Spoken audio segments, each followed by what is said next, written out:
Hello. Welcome to another edition of Capper Comparison Picks. I'm Ranj. Today I will be giving you the Capper Comparison Picks for UFC Vegas 53 main card fights. What's up, Nor? I got a sniffly nose. Oh, you got a sniffly nose. I was corrected yesterday. I guess post-lim fights, which were I thought which meant later prelim fights, are actually fights that happen after the main event. I think the commenter that corrected me on that, I had no idea. I didn't even know there was a thing of fights that happened after the main event. But anyway, so these are all on the main card, so doesn't matter. But I just wanted to say thank you for that commenter. Man, I sure wrote your name down. I forgot it, but thanks, buddy. So anyway, I did do videos covering all the prelim fights and the Chase Sherman Alexander Romanov fight, which I guess is on the main card now. So check out those videos from Monday and yesterday, which is Tuesday. Today is Wednesday, April 27th, Nora's birthday. And yours. And mine, our legit birthday, but we had our party last Saturday. But anyway, we had Nora's party last Saturday. Let's get on with this. We're going to start this show off with the middleweight fight between GM3, the legend GM3, Gerald Meerschaert taking on Krzysztof Jotko. Excuse me. Krzysztof Jotko comes in as the favorite here. He's 23 and 5. 23 and 5 as a professional. 23. And he comes in. He used to train out of Planet Eater in Germany, but he is now training out of American Top Team for the Polish fighter. He comes in as a minus 175 favorite off of a decent win against Meerschaert. I had picked, I think I picked Meerschaert on that one. I'm not gonna lie, but Krzysztof Jotko, I don't know. I can't remember who I picked on that one. Yeah, I'm a D-Gen. I bet every fight, but I can't remember who I took on that one. I want to say I took Sirkunov. But anyway, Krzysztof Jotko beat him by split decision in a close fight. Before that, he did lose to Sean Strickland by unanimous decision. And prior to that, he had 3 wins straight in a row, beating Eric Anders, Marc-Andre Barriault, and Alan Amadovsky, all by unanimous decision. Well, actually, Marc-Andre Barriault, that was by split decision, so another close one. All for Krzysztof Jotko. Now, let's talk about GM3. GM3, that's right. Closing in on 50 fights as a professional. GM3, he is 34 years old. Can I use that real quickly? Jotko is 32, so there's not really... What happened to your own? What? I got one right here. It's not any age discrepancy, and they're same height and same reach. So tail of the tape is, there's nothing there. Okay? GM3 is coming off 3 straight wins. Most recently, he beat Dustin Stoltzfus, rear naked choke round 3.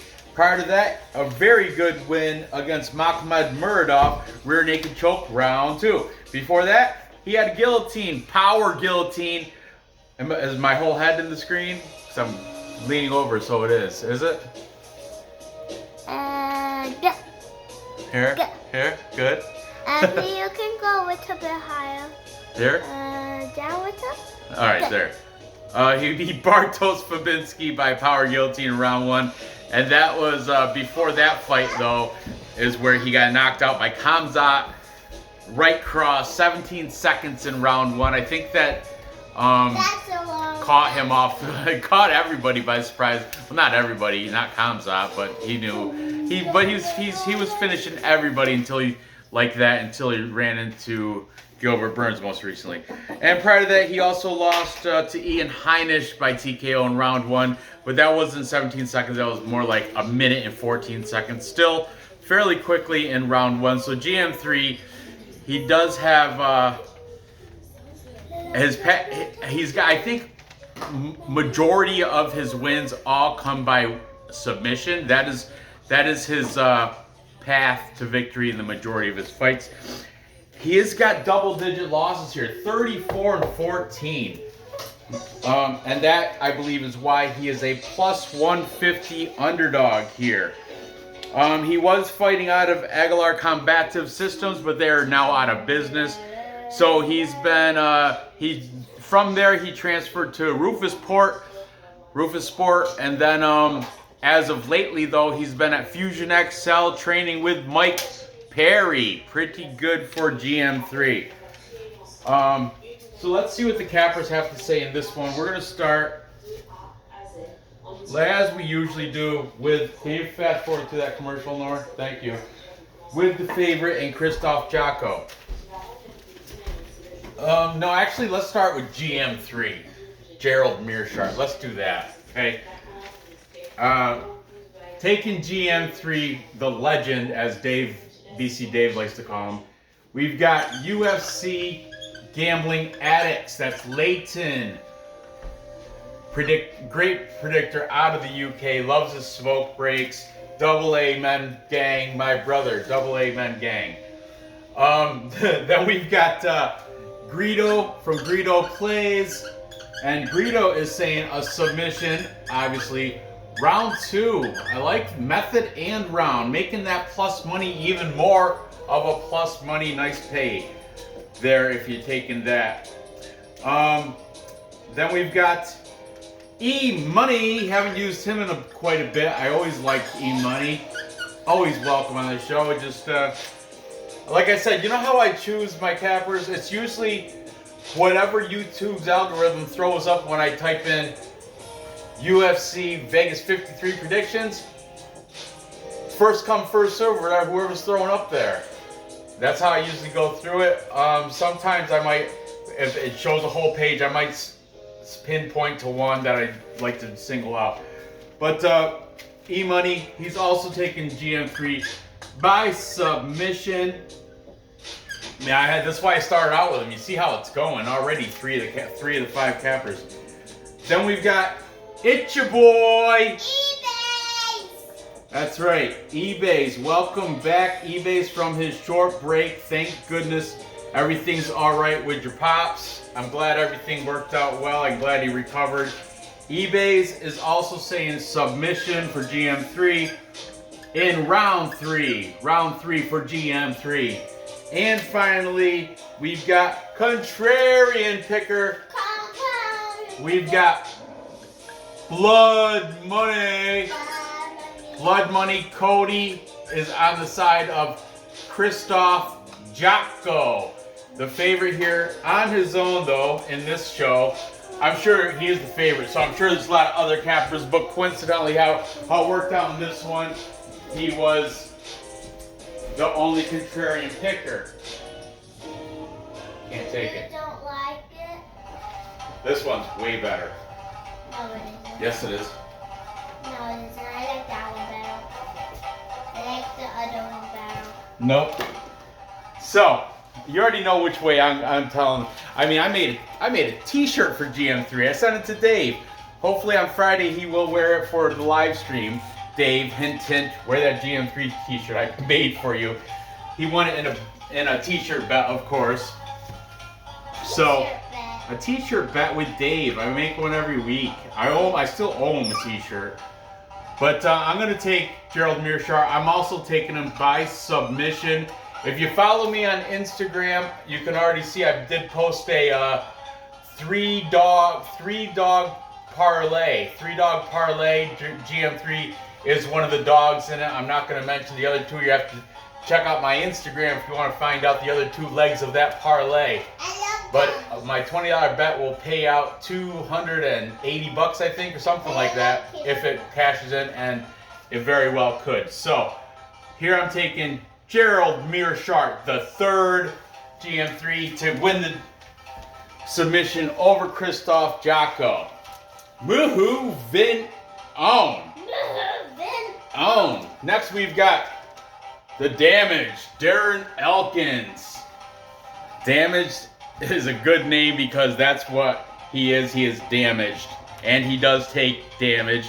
You can give him a little patty slap, like and he'll start bleeding. His face is so scarred up, he bleeds. He's a bleeder, that guy. He's taking on Tristan Connolly, right out Boondock. Tristan Connolly out of Canada. Let's talk about Darren Elkins, the favorite here. Minus 180 favorite. That line jumped up. It was a minus 140. So you see where the money's coming in. It's definitely coming in on the damage Darren Elkins. Darren Elkins is coming off a tough loss to Cub Swanson. Cub Swanson in front of his family. I remember I took Darren Elkins too. Cub Swanson was primed for that fight.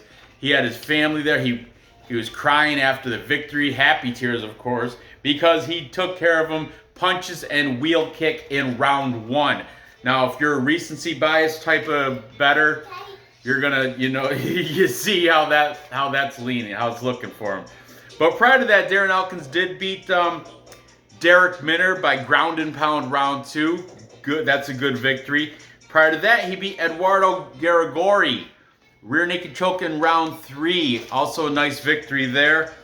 He took a loss to Nate the Train, Nate Landwehr before that, by unanimous decision. He was a bloody mess, and I think that's what contributed to that decision going the Nate the Train's way, because it was a very close fight.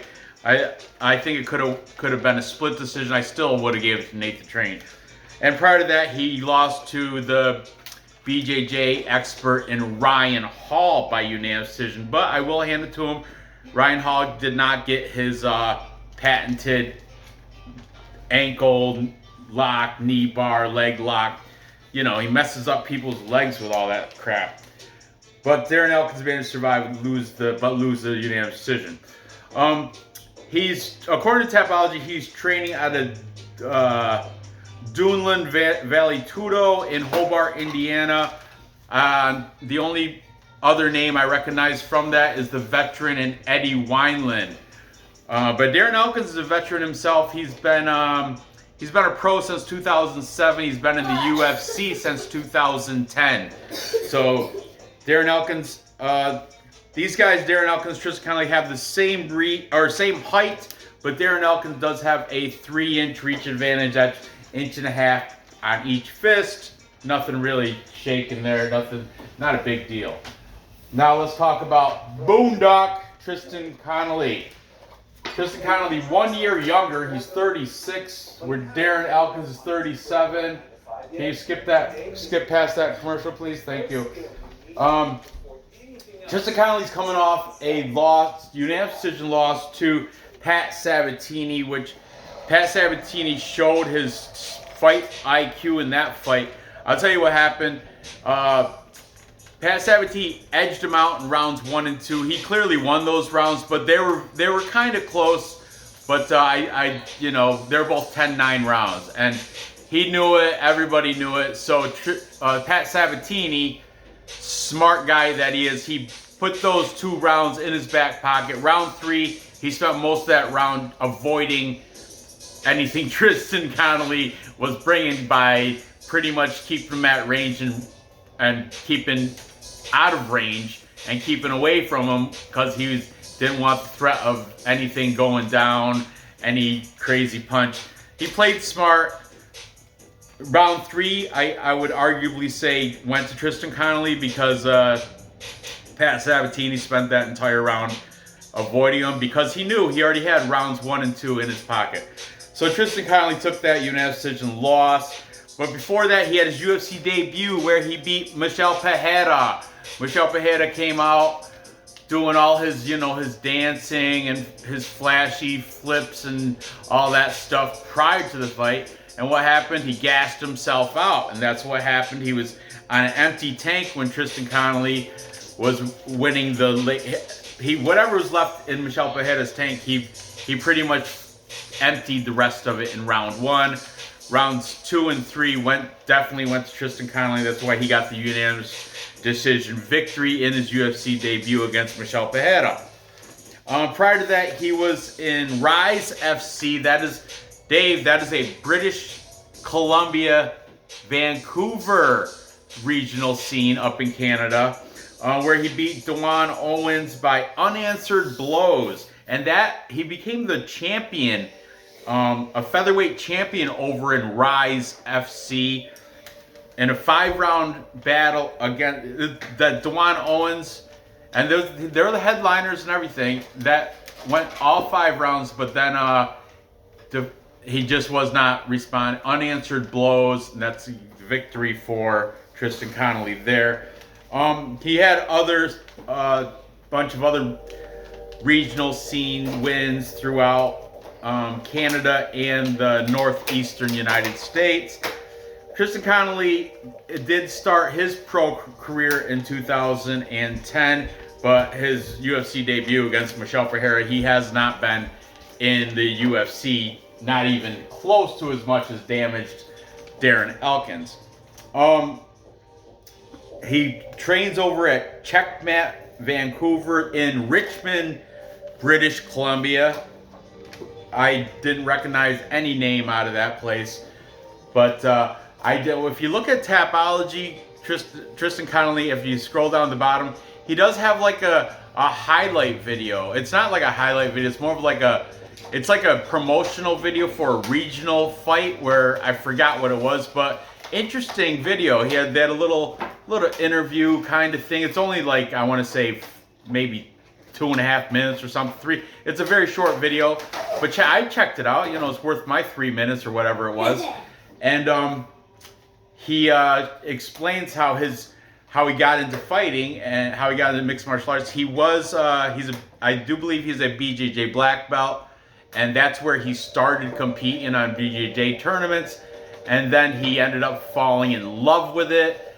He says it's his new addiction. He lives off the thrive of fighting, and it transferred. He started taking kickboxing lessons, and it transferred into MMA. And here we are today with Boondock Tristan Connolly taking on damaged Darren Elkins, the Damage. Okay, so let's see what the cappers have to say in this interesting fight between. Why is this so close? I don't know. I couldn't get the screen right. I had to move it up close. I'm sorry. So, taking the favorite in Darren Elkins, we've got Cody from Blood Money. He's saying decision for Darren Elkins. Dude, I don't know. He's going to be so bloody. Who knows what. The judges see that blood and they're like, oh man, look at this guy's a mess. Just keeping that out there. She's in her swimsuit. Yep. Then we've got it's your boy eBay's also on the side of Darren Elkins. We've got Greedo from Greedo Plays. He's saying Elkins by decision. Then we've got UFC Gambling Addicts Layton also taking Darren Elkins. And finally, the contrarian picker. We've got E-Money. E-Money sporting a new look, wearing a headband. Interesting. I don't hate it. I don't love it. I don't hate it though. Rock it, E-Money. I like. Go ahead, keep rocking that headband. But E-Money, the lone contrarian picker, taking Tristan Connolly here. Now, I'll tell you what. I'm also gonna take plus money. I'm taking Tristan Connolly as well. I just don't. I think I am using a little recency bias. Darren Elkins, I lost money on him against Cub Swanson, and in that fight it opened my eyes. I think he's shot. I think he's done. I think his best days are behind him. Tristan Connolly, and his recency bias, I think he was kind of that fight. Pat Sabatini's a beast. He's one of the most underrated featherweights in the division. So you can't take much off that loss. I know, and he's got the win against Michel Pereira, and I know aside from that, he's a regional scene champion. But still, I'm gonna go with Tristan Connolly here to get the victory plus money. So I think I'm gonna take him. We're gonna say by decision.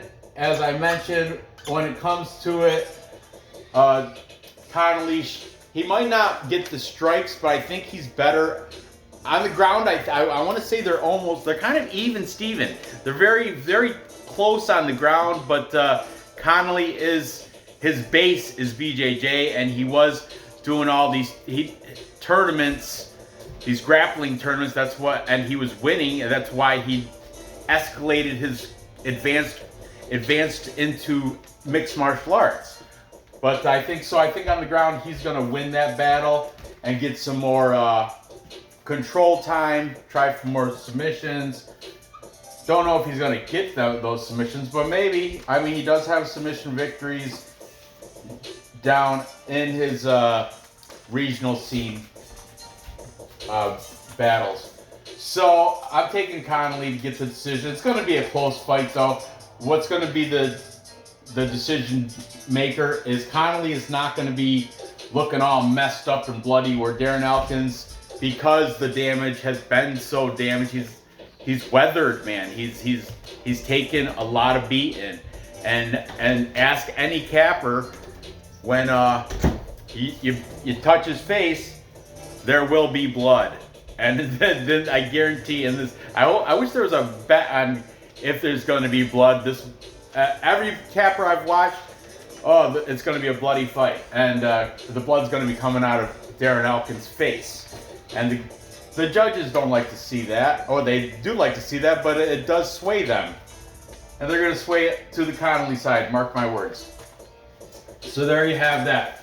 Moving on. Finally, we've got this banger. This might be fight of the night right here. Jared Gordon taking on Grant Dawson. Jared Flash Gordon, 18-4, comes in as the underdog at plus 153. That was a plus 125, so you know money's been coming on Grant Dawson, KGD. I think that stands for Killer Grant Dawson or something like that. KGD Grant Dawson, 17-1-1. That one loss was in Kansas regional scene. I didn't write down who, but I know it's in a regional scene out of Kansas. His one draw was the last fight he was in against Ricky Glenn, where he came out, he won first round. Second round, that's where it was like iffy. And then third round, he was gassed, and Ricky Glenn won the third round. And that's what caused the draw for Grant Dawson.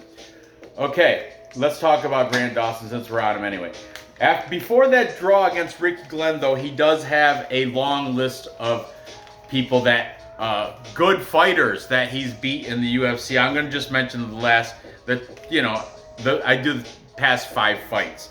Okay, he beat Leonardo Santos, the BJJ expert. He beat him by hammer fist in round 3. Before that, he beat Nad Narimani, unanimous decision. Before that, he beat another BJJ guy, Derek Minner. Rear naked choked him in round 2. Grant Dawson's got some phenomenal wrestling and grappling and some pretty good BJJ. And prior to that, he beat New Jersey's own Mike Trizano. Rear naked choke, round 2. He does have the height and reach advantage here. He's got a 1-inch height, 4-inch reach advantage. He used to train out of Glory MMA with James Krause, but according to a James Lynch interview, he felt that he was like the big fish. He felt, not to put shade on any of the other Glory MMA fighters, but he said he was the top dog at lightweight there. So he needed fresh blood. He needed to improve. Once you're top of the ladder. You can't go any higher. You have to find where you can. So he relocated. Now he's training out of American Top Team, where he can train with the likes of Dustin Poirier and a whole fleet of new UFC fighters that he didn't see over in Glory MMA. These are, and Grant Dawson, he put it like, I was a big fish, little pond at Glory. Now I'm a little fish, big pond at ATT.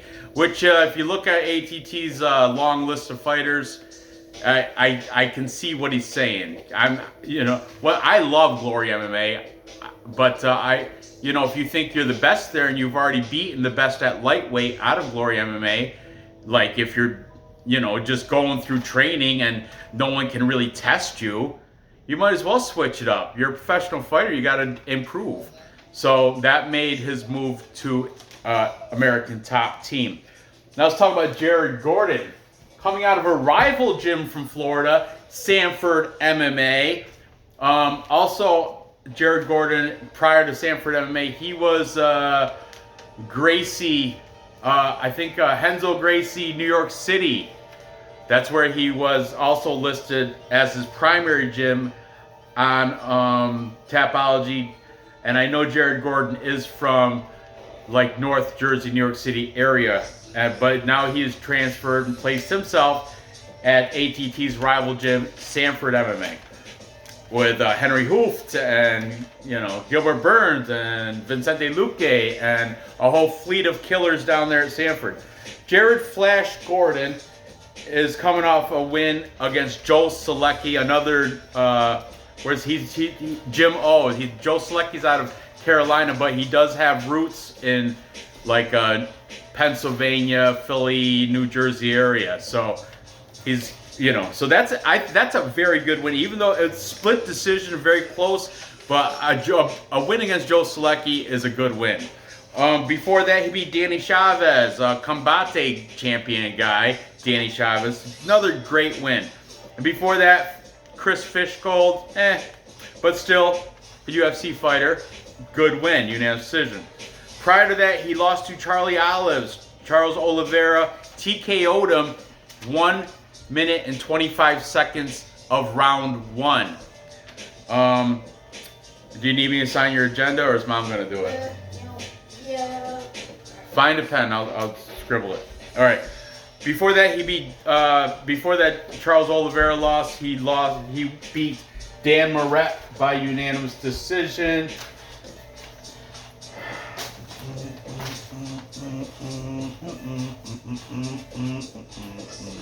There you go. So the guy's 4-1 in his last 5. Jared Gordon, a very prime fighter.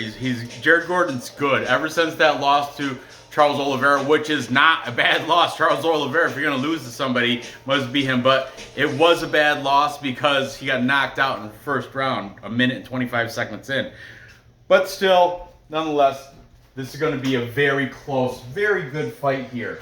Let's see what the cappers have to say. Get this board a little dirty. Starting with the favorite in Grant Dawson. We've got Greedo. Greedo plays. He's saying Grant Dawson should get the decision victory here. Greedo. I love Greedo plays.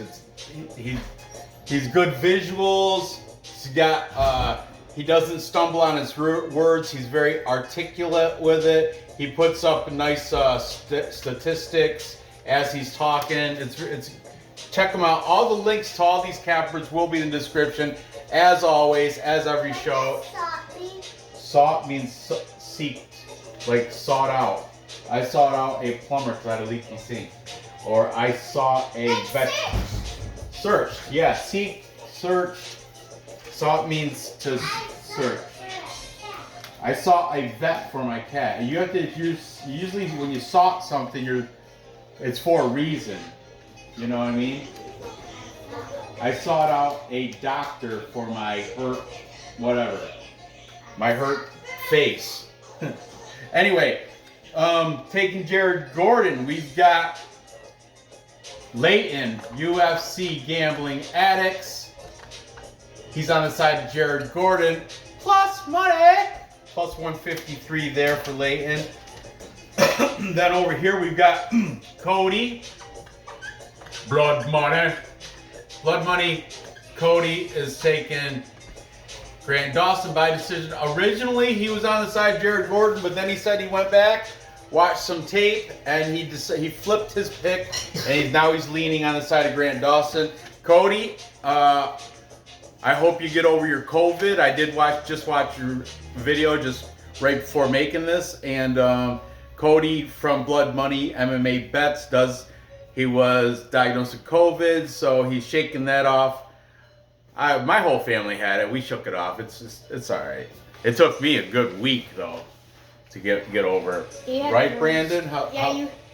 I had it the worst in the entire family, and I gave it to the rest of them. I know. Also, what are you doing for both? With what? What were you doing? They're in the box up in the room. You want me to go get them after this video? Okay. All right. Get your lunch ready for tomorrow. All right, then we've got taking Jared Gordon. It's your boy. eBay's is taking Jared Gordon by decision. He's a big Jared Gordon fan. Loves him. Been riding that train since the Chris Fishgold win. And finally, the tiebreaker here. We've got E-Money. Which side is he gonna take? He is on the side of Grant Dawson. Good on you, E-Money. I was flipping back and forth. Originally, I was on Grant Dawson because Grant Dawson, if you guys didn't know, I have a unranked contender contest going on with a couple of people in the chat, Mbe, and BC Dave. By the way, Mbe, I talked to her today, and she will be on Friday night's live stream. She's gonna. Or a snack for tomorrow. I'll take care of you. Don't worry about it. You're coming. I'm taking you to work tomorrow. I'll take care of it. So Mbe, I did talk with her today, and she said she's gonna be on time. She's gonna get her makeup on. She's gonna be her face, not just the icon or whatever. She's definitely. She's kind of she's apologizing for missing the past couple events, even though she said she's going to do it. So this one, I think she's sincere. I think she's going to be there this Friday. So tune in Friday for the live stream, guys.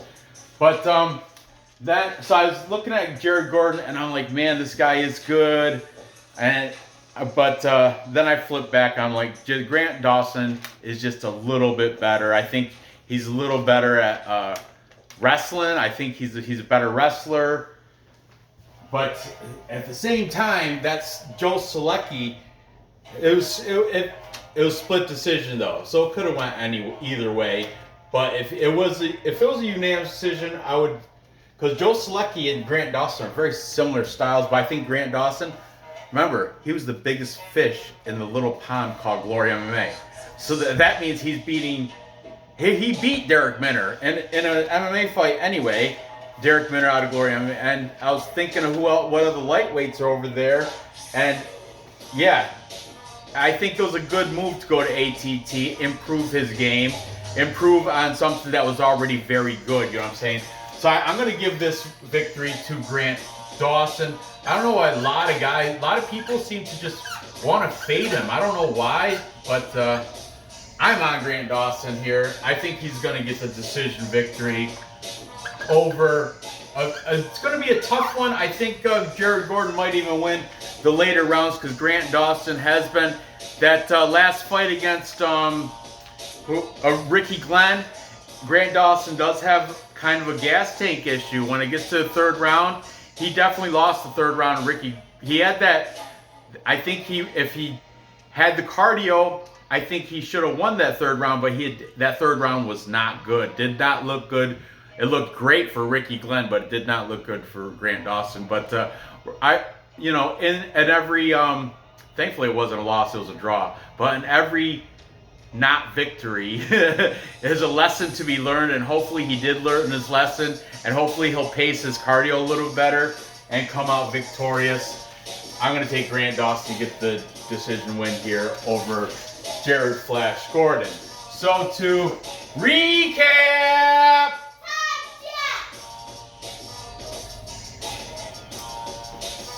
All right. So to recap, I've got Gerald Meerschaert submitting Krzysztof Jotko plus money. Yeah, plus 150. If you prop it out, I'm sure it's going to be even a little bit higher. Then I've got Tristan Connolly edging out a decision over the bloody mess called Darren Elkins. That's what he's going to be, I think. Connolly doesn't really have that knockout power, I suppose. I mean, there's not a lot to go by. He's only got the two pro fights. The one he beat Michelle Pajeda, and the other one he took that loss to Pat Sabatini, which he performed fairly well. You know, so there's not much to go on, but you have to dive deeper into his regional scene, and I think you'll be impressed. And if you go on Tapology on his page, scroll to the bottom, check out that little video at the bottom.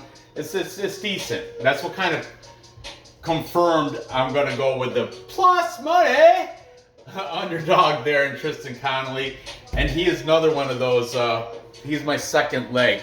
I have 3 legs. I'll tell you the third leg, because I covered it yesterday, is Francisco Figueiredo, another BJJ black belt, which people are just happen to look past it because he's living in Davidson Figueiredo's shadow. But anyway, that's my 3-leg underdog parlay I posted on Instagram earlier this morning. And finally, I've got Grant Dawson edging out a very close split decision victory over Jared Gordon. Not confident in it, but I will take it. So there you have it. Parlay, Meerschaert, Dawson, and Connolly. According to Bet Online, because I just did it before the show, it's a plus. Can I still be a stack? Sure. Yeah. It's a plus 895. Plus money. If you parlay Gerald Meerschaert, Tristan Connolly, Grant Dawson, pays out plus 895. I definitely put a unit on that. So there you have it. Gather the info, place the bets, and cash those tickets. I appreciate you watching. Go ahead and fill the comments with who you think's going to win these fights here. You know, I'm open to any suggestions on trying to flip my picks, because as I mentioned, I'm not very firm on this, but I do like Grant Dawson. I could be swayed to go the other way. Darren Elkins, I don't like how he looks after round 3. That's the thing. So anyway, thanks for watching. Good luck on your bets.